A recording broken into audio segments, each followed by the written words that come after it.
The Rubik's Cube, a puzzle that fascinates and frustrates. It seems so complex. But what if I told you there's a way to solve it with just one algorithm? An algorithm is like a set of instructions. Follow the steps and you conquer the cube. This essay will guide you through this amazing method. We'll break down the cube structure, then we'll learn the language of rotations. Finally, we'll dive into the 7 stages of the algorithm, unraveling the mystery of the Rubik's Cube. Get ready to impress your friends with your newfound cube-solving skills. This journey starts with a single step. Are you ready to unlock the secrets of the cube? Let's begin. Before we embark on our journey, let's get familiar with the Rubik's Cube itself.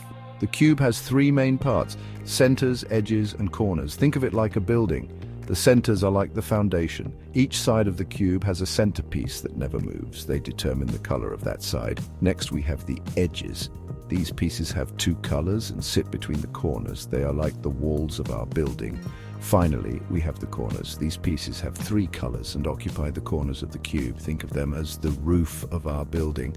Understanding these basic building blocks is key to mastering the Rubik's Cube.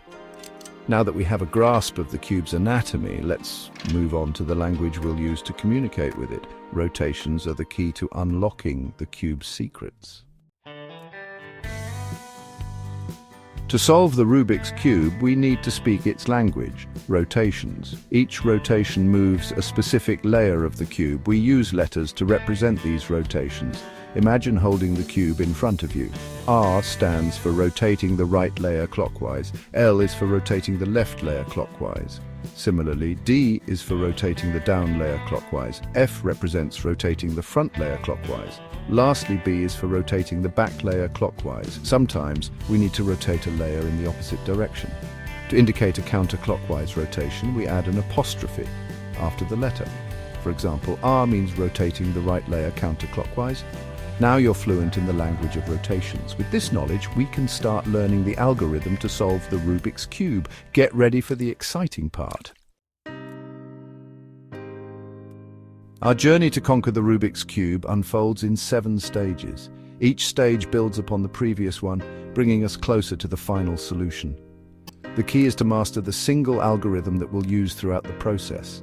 Our first mission is to create a white daisy on one face of the cube. This involves getting all the white edge pieces around the white center. Don't worry about the corners just yet. Next, we need to align our white daisy with the center pieces of the other faces. This ensures that the white edges are in the correct position relative to the rest of the cube. Now, we'll tackle the bottom corners. The goal is to get all the corner pieces with white on them in the correct position on the bottom layer. With the bottom layer solved, we move on to the middle layer edges. This stage involves positioning and orienting the 4 edge pieces that belong in the middle layer. Our attention now shifts to the top layer. We'll use our algorithm to create a yellow cross on the face, opposite the white daisy.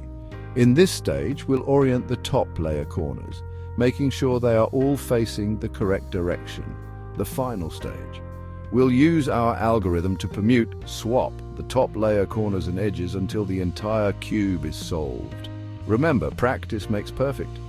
With each stage you master, you'll be one step closer to becoming a Rubik's Cube master.